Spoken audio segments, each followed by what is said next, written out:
जय हिंद दोस्तों। Empires classes पर आप सभी दोस्तों का स्वागत है। आज हमारी क्लास होने वाली है क्लास नंबर 4 अनुपात समानुपात की। आज हमारी क्लास नंबर 4 होने वाली है दोस्तों, ठीक है। तो आज का हमारा पहला क्वेश्चन है ये कि दो संख्याओं का योग, अंतर तथा गुणनफल के अनुपात क्रम से 11:1:90 है, ठीक है दोस्तों। तो इन संख्याओं के वर्गों का योग हमें पूछा है दोस्तों, ठीक है। तो इसका कैसे सॉल्व करेंगे दोस्तों कि दो संख्याएं हैं, संख्याएं मान लो a और b, ठीक है दोस्तों। हमें क्या दे रखा है, इनके योग यानी इन संख्याओं के योग, अंतर, ठीक है, तथा गुणनफल। गुणनफल का अनुपात किस अनुपात में दे रखा है दोस्तों, वो दे रखा है, किस अनुपात में दे रखा है दोस्तों, तो वो दे रखा है 11:1:90, ठीक है दोस्तों। तो इस प्रकार के क्वेश्चन को हल करने के लिए क्या करेंगे हम कि दो संख्याएं तो मान ही ली हमने, ठीक है, a और b मान ली हमने, ठीक है दोस्तों। तो हमें क्या दे रखा है, अब हमें एक वो संख्याएं सोचनी है, ऐसी दो संख्याएं सोचनी है अब हमें जिनका योग आपकी नज़र में 11 आ रहा हो और उनका अंतर कितना आ रहा हो, 1। तो ऐसी संख्याएं कौन सी है, 6 और 5, ठीक है दोस्तों। तो इनका योग कितना हो रहा है दोस्तों, 11 है, ठीक है, और इनका अंतर कितना हो रहा है दोस्तों, 1। इनका गुणनफल कितना हो रहा है, गुणनफल हो रहा है 5, 6 और 5 का गुणनफल हो रहा है 30। ये 30 से कितना गुणा अधिक है दोस्तों, ये गुणा है 3 अधिक, ठीक है।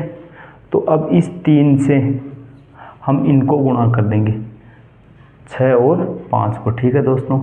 तो 6 को 3 से गुणा किया तो कितना आ जाएगा, 18, और 5 को 3 से गुणा किया तो कितना आ जाएगा, 15, ठीक है। तो हमारे पास वो संख्याएं कौन सी आ गई, 18 और 15 है। अब हम इनका क्या ज्ञात करना है, इनके वर्गों का योग हमें ज्ञात करना है। तो 18 का वर्ग प्लस 15 का वर्ग, ठीक है दोस्तों। 18 का वर्ग होता है दोस्तों 324, और 15 का वर्ग कितना होता है दोस्तों, 225, और इनका योग पूछा है दोस्तों हमें, तो इनका योग कितना आ जाएगा, इनका योग आ जाएगा 549। कौन सा ऑप्शन है दोस्तों, तो ऑप्शन नंबर 1, ठीक है दोस्तों।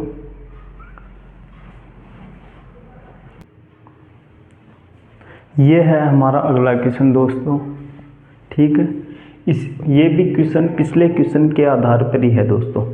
इसमें भी क्या दे रखा है कि दो संख्याओं के अंतर का योग कितना दे रखा, अंतर, योग तथा गुणनफल का अनुपात क्रम से 1:7:24 है, ठीक है दोस्तों।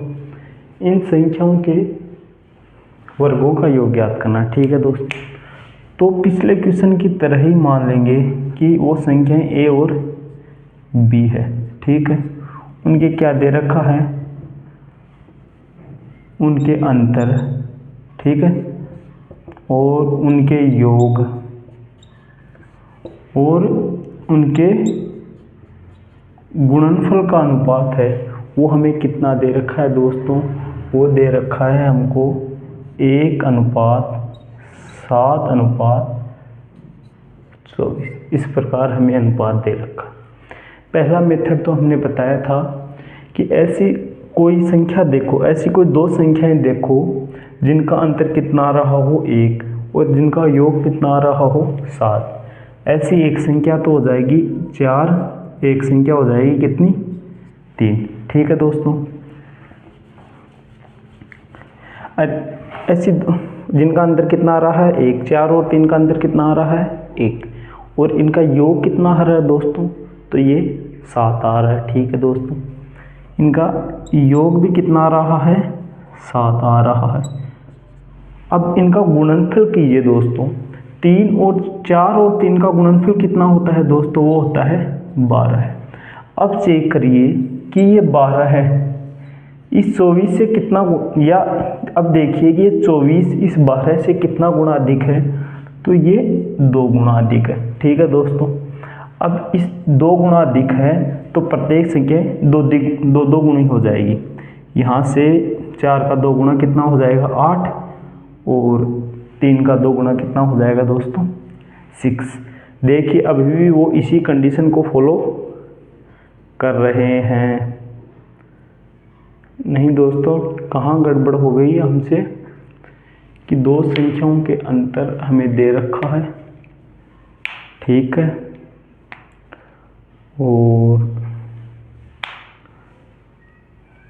24 कहाँ गड़बड़ हो गई यहाँ से कि 2 संख्याएं 4 व 3 हमने मान ली दोस्तों। ठीक है, जिनका अंतर कितना आ रहा है? 1 आ रहा है, और उनका योग कितना आ रहा है? वो आ रहा है 7। और उनका गुणनफल की बात करें तो गुणनफल कितना आ रहा है दोस्तों? यहाँ से आ रहा है 24। ठीक है दोस्तों, 24 गुणनफल आ रहा है। और ये देखिए 24 कितना गुणा अधिक है 12 से? 2 गुणा। अब इसको भी 2 से गुणा कर देंगे और इस संख्या को भी 2 से गुणा कर देंगे दोस्तों। ठीक है, तो हमारे पास संख्याएं क्या प्राप्त हो गई? तो हमारे पास संख्याएं प्राप्त हो गई, क्या प्राप्त हो गई दोस्तों? 8 और 6। अब हमें क्या पूछा है? इन संख्याओं के वर्गों का योग पूछा है। तो इन संख्याओं के वर्गों का योग कितना हो जाएगा दोस्तों? तो यहाँ से इनका वर्ग कर ले। 8 का वर्ग कितना होता है दोस्तों? 64। 36 का वर्ग ना 6 का वर्ग दोस्तों, 6 का वर्ग कितना होता है? 36। तो इनका योग कितना आ जाएगा? 100। एक तो मेथड ये है दोस्तों। दूसरा मेथड क्या है? Second method.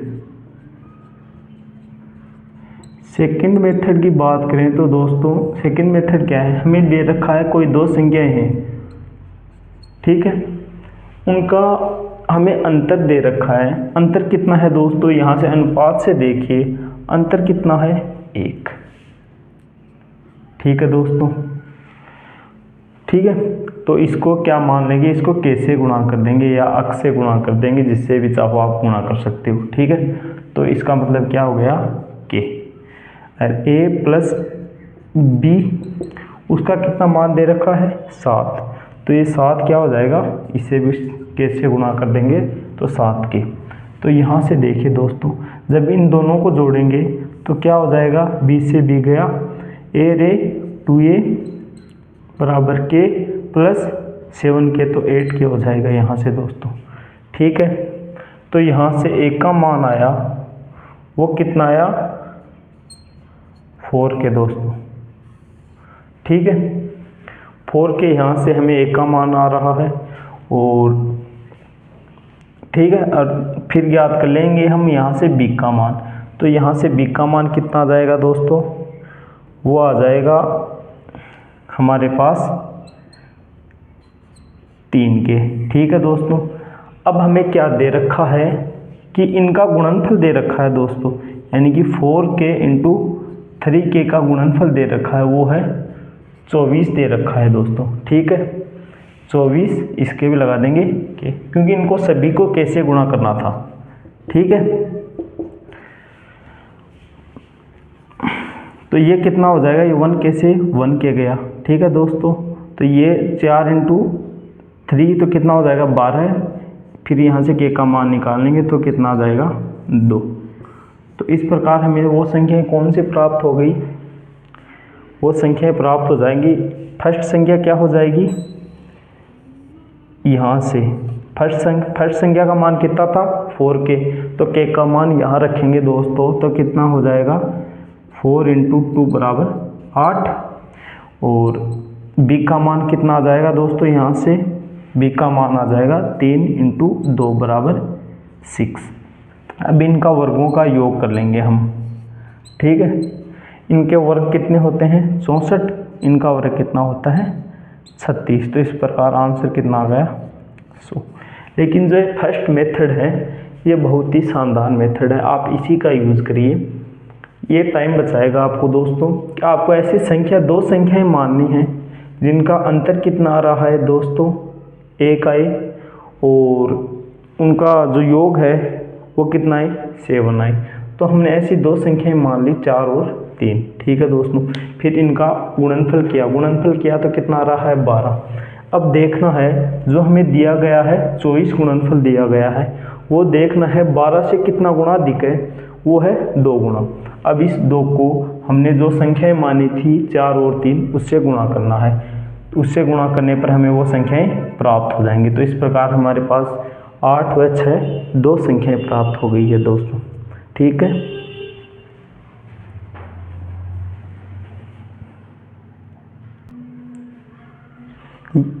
ये है हमारा अगला क्वेश्चन दोस्तों, क्वेश्चन नंबर 3, ठीक है, जिसमें क्या दे रखा है कि एक बैग में 1 रुपये 50 पैसे व 25 पैसे के सिक्के हैं। यानी कि एक बैग है जिसके अंदर 1 रुपये के सिक्के भी हैं, 50 पैसे के भी सिक्के हैं और 25 पैसे के भी सिक्के हैं।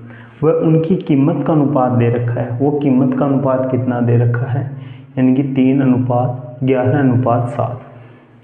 और कुल सिक्कों की संख्या हमें कितनी दे रखी है, वो दे रखी है 480 है। तो 50 पैसे के सिक्कों की संख्या, यानी कि अब हमें ज्ञात करना क्या है, जो 50 पैसे हैं उनके सिक्कों की संख्या ज्ञात करनी। ये बहुत ही इम्पोर्टेंट क्वेश्चन है दोस्तों। इस प्रकार का क्वेश्चन बहुत एग्जामों में पूछा जाता है और बच्चे क्या हो जाते हैं, इसमें कंफ्यूज हो जाते हैं दोस्तों। तो आपको कंफ्यूज नहीं होना है, ये बहुत ही आसान क्वेश्चन है दोस्तों। इसे हम हल करते हैं कि हमें क्या दे रखा है कि एक बैग है, उसके अंदर 1 रुपये 50 पैसे व 25 पैसे के सिक्के हैं दोस्तों, ठीक है। उनकी कीमत का अनुपात कितना दे रखा है, वो दे रखा है 3:11:7, ठीक है दोस्तों। ये क्या दे रखी है, कीमत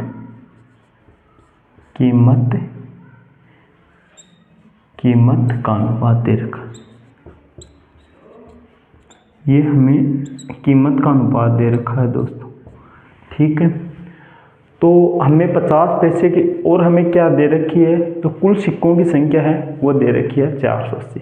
अब हम यहाँ से देखते हैं, सोचिए अगर आपके पास कितने 3 रुपये हैं, 3 रुपये हैं तो एक एक के कितने सिक्के हो जाएंगे दोस्तों।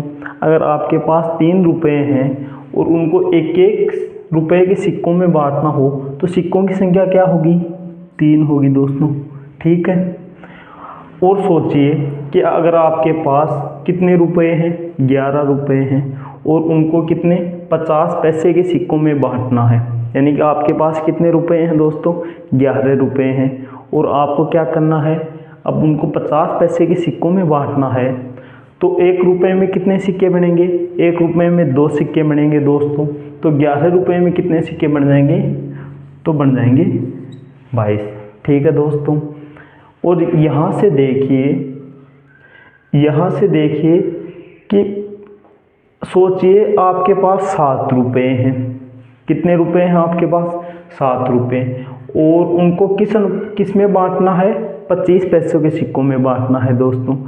तो 4 25 पैसे के सिक्के मिलेंगे, 4 25 पैसे के सिक्के मिलेंगे तो कितने हो जाएंगे, 1 रुपया होगा दोस्तों। आपके पास रुपए कितने हैं, वो हैं 7 रुपये। कितने रुपए हैं, 7 रुपये। तो अब देखिए 7 रुपये में कितने सिक्के हो जाएंगे, वो हो जाएंगे 28 सिक्के। कितने सिक्के हो जाएंगे, 28। कैसे कि 1 रुपया बनाने के लिए कितने सिक्कों की ज़रूरत है, तो ज़रूरत है हमें 4 सिक्कों की संख्या। अगर 7 रुपया बनाने के लिए कितने सिक्कों की ज़रूरत होगी, तो वो होगी 28 की, ठीक है दोस्तों। तो ये यहाँ से क्या आ गया, ये यहाँ से आ गया सिक्कों का अनुपात। सिक्कों का अनुपात आ गया दोस्तों। ठीक है, अब हमें कुल सिक्कों की संख्या कितनी दे रखी है? 480। यहाँ से कुल सिक्के बताइए कितने हो जाएंगे? ठीक है, तो यहाँ से 3 और 22 25, 25 और 28 कितने हो जाते हैं दोस्तों? 53। कितने हो जाते हैं? 53 हो जाते हैं दोस्तों। ठीक है,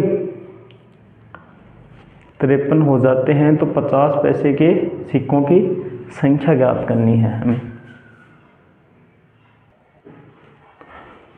तो अब हमारे पास जो सिक्के थे यहाँ से सिक्के की संख्या कितनी आ गई? वो आ गई 53।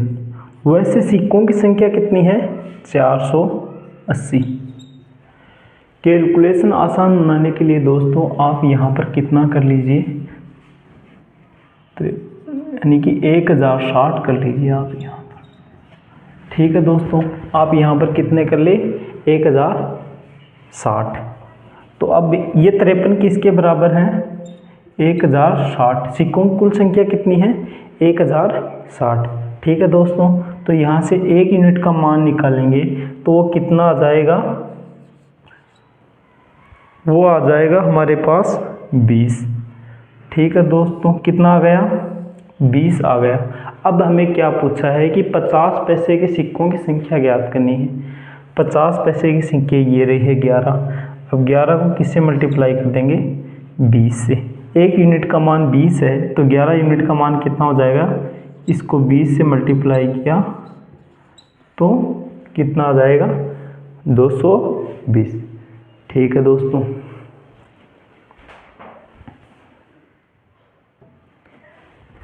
सॉरी दोस्तों, ये हमारे पास क्या आ गई? ये तो आ गई धनराशि। हमें एक्चुअली में पूछा क्या है? वो पूछा है सिक्कों की संख्या। तो सिक्कों की संख्या कितनी है? 22।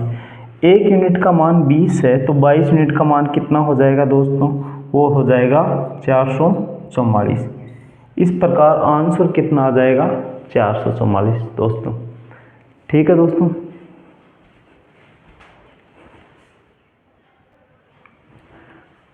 ये है दोस्तों हमारा अगला क्वेश्चन नंबर 4। ठीक है दोस्तों, तो ये भी क्वेश्चन पिछले क्वेश्चन के बेस पर ही आधारित है। इसमें भी क्या दे रखा है कि एक बैग में 5 रुपये, 2 रुपये, 5 रुपये, 2 रुपये व 1 रुपये के सिक्के हैं, वह उनकी कीमत का योग कितना दे रखा है दोस्तों? कीमत का योग दे रखा है 410 तथा सिक्कों की संख्या का अनुपात दे रखा है। वो कितना दे रखा है दोस्तों? हमारे पास 4:6:9। ठीक है दोस्तों, तो थैले में 2 रुपये की सिक्कों की संख्या पूछी है दोस्तों। हमें क्या दे रखा है दोस्तों कि एक बैग है, उसमें कितने? 5 रुपये, 2 रुपये व 1 रुपये के सिक्के। सिक्कों का अनुपात कितना दे रखा है दोस्तों? हमें सिक्कों का अनुपात कितना दे रखा है? वो दे रखा है दोस्तों, ये दे रखा 4:6:9। ये क्या दे रखा है? सिक्कों का अनुपात दे रखा है दोस्तों। ठीक है, तो अब आप सोचिए कि अगर आपके पास, अब हम क्या ज्ञात करेंगे? उनकी कीमत का अनुपात ज्ञात करेंगे दोस्तों। आप सोचिए अगर आपके पास 4 सिक्के हैं, अगर हर एक सिक्का 5 रुपये का है तो कीमत कितनी हो जाएगी दोस्तों? 4 को 5 से गुणा कर देंगे 20। ठीक है, यहाँ सोचिए अगर आपके पास 6 सिक्के हैं। कितने सिक्के हैं? 6 सिक्के। हर एक हिस्सा कितने रुपए का है? 2 रुपये का। तो आपके पास कुल कितनी धनराशि होगी? और धनराशि होगी 12 रुपये। यहाँ सोचिए अगर आपके पास कितने सिक्के हैं? 9 सिक्के। ठीक है, हर एक सिक्का कितने रुपए का है? 1 रुपये का। तो कुल कीमत कितनी हो जाएगी आपके पास? 9 रुपये। ये क्या आ गया दोस्तों हमारे पास? ये आ गया कीमत का अनुपात। ठीक है, अब हमारे पास कुल कीमत दे रखी है। कितनी दे रखी है? 410 रुपये। यहाँ अनुपात से देखेंगे दोस्तों कुल कीमत कितनी आती है। ठीक है, 9 और 12 है 21। 21 और 20 कितना हो जाता है? 41। इस 41 ये क्या आ गई कुल कीमत। वैसे हमारे पास रियल की कुल कीमत कितनी दे रखी है, वो दे रखी है 410। तो यहाँ से अब 1 यूनिट का मान निकालेंगे। 1 यूनिट का मान कितना आ जाएगा 10। ठीक है दोस्तों, अब हमें क्या पूछा है कि 2 रुपये हैं, उसके सिक्कों की संख्या बताइए। 2 रुपये के सिक्कों की संख्या वैसे कितनी है 6। 1 यूनिट का मान 10 है, तो 6 यूनिट का मान कितना हो जाएगा, 6 को 10 से गुणा किया तो कितना हो जाएगा 60। तो हमारे से यहाँ से आंसर कितना आ जाएगा दोस्तों 60। वैसे ये आंसर कितना था 80 था दोस्तों। ठीक है, तो यहाँ से हमारा आंसर कितना आ गया 60। ठीक है दोस्तों,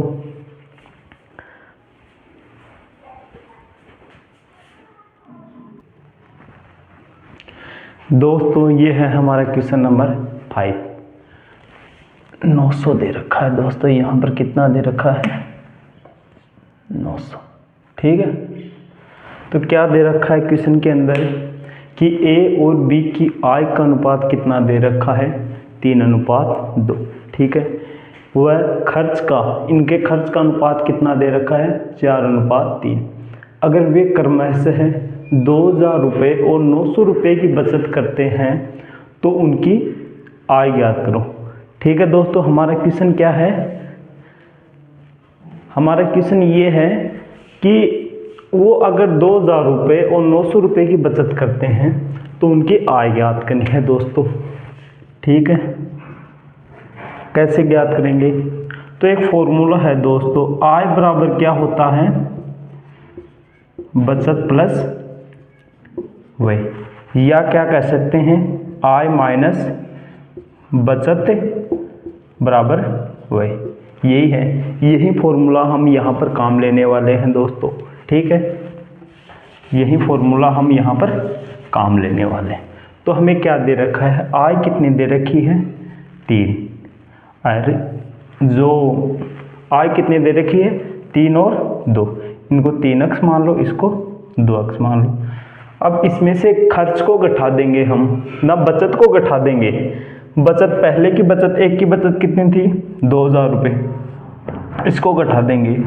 और बी की बचत कितनी थी, वो थी 900 रुपये, इसको घटा देंगे। तो अब हमारे पास क्या आ जाएगा, जो व्यय है उसका अनुपात आ जाएगा। व्यय का अनुपात कितना है दोस्तों, तो वो है हमारे पास से कितना है, व्यय का अनुपात ये दे रखा दोस्तों 4:3।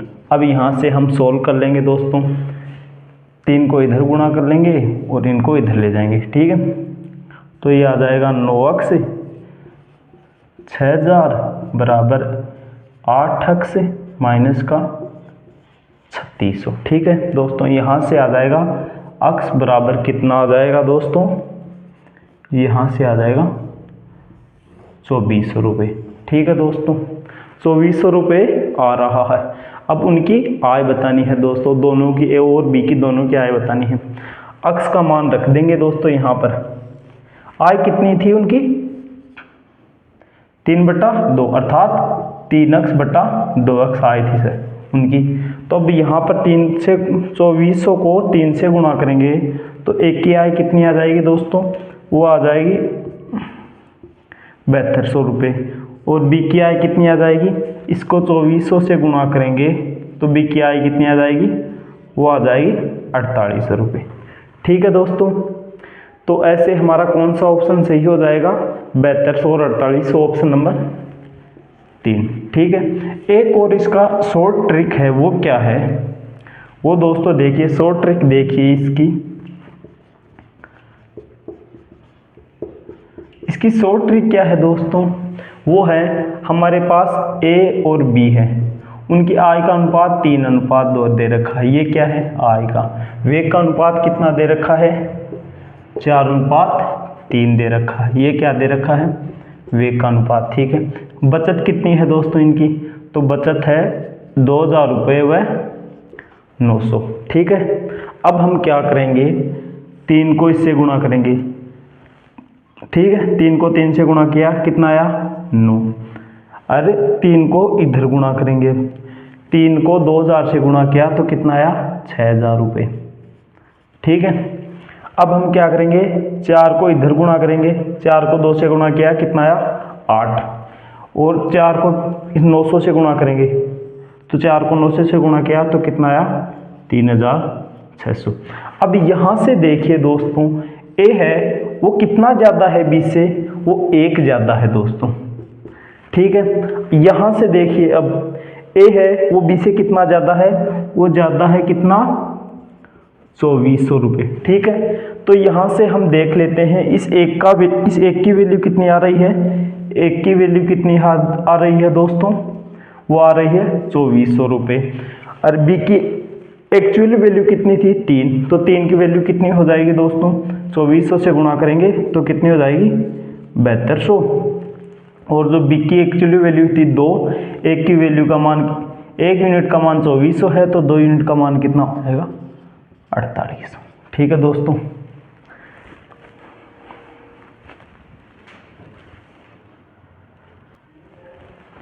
ये है हमारा अगला क्वेश्चन नंबर 6। कौन सा क्वेश्चन है दोस्तों, 6 नंबर का क्वेश्चन है।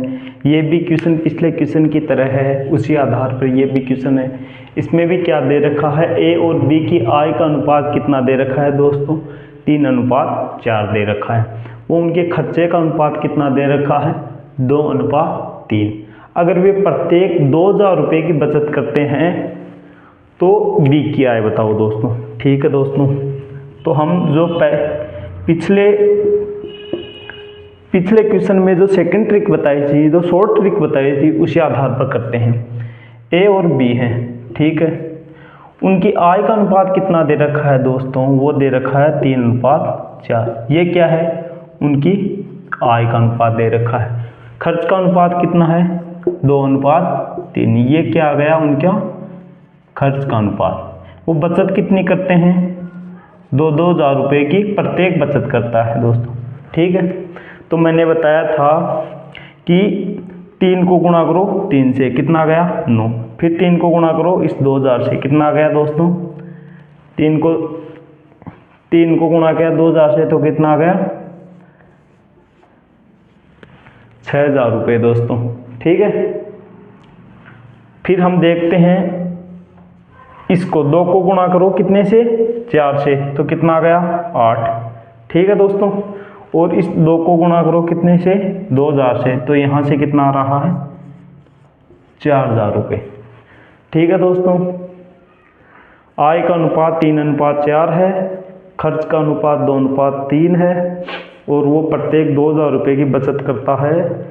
तो 3 को 3 से मल्टीप्लाई किया 9, 3 को 2000 से मल्टीप्लाई किया तो कितना आएगा 6000, फिर 2 को मल्टीप्लाई किया 4 से तो 8, 2 को मल्टीप्लाई किया 2000 से तो कितना आया 6000, ठीक है दोस्तों। तो यहाँ से देखिए जो ए है वो कितना अधिक है, वो कितना अधिक है 1 अधिक है, किससे ना किससे अधिक है बी से। अब यहाँ से देखिए दोस्तों ए है वो कितना अधिक है, वो 2000 रुपये अधिक है, कितना अधिक है 2000 अधिक है। तो यहाँ से 1 का वैल्यू कितनी आ गई, 1 की वैल्यू कितनी आ रही है, वो आ रही है हमारे पास 2000। अब हमें एक्चुअली वैल्यू कितनी ज्ञात करनी है, हमें ज्ञात करनी है किसकी वैल्यू ज्ञात करनी है, तो बी की आय ज्ञात करनी है।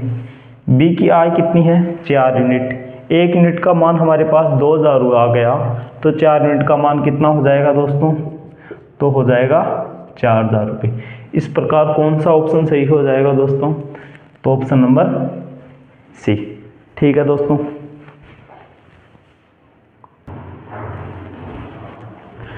ठीक है दोस्तों, आज के लिए बस इतना ही।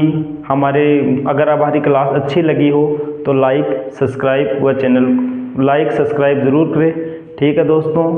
जय हिंद और धन्यवाद।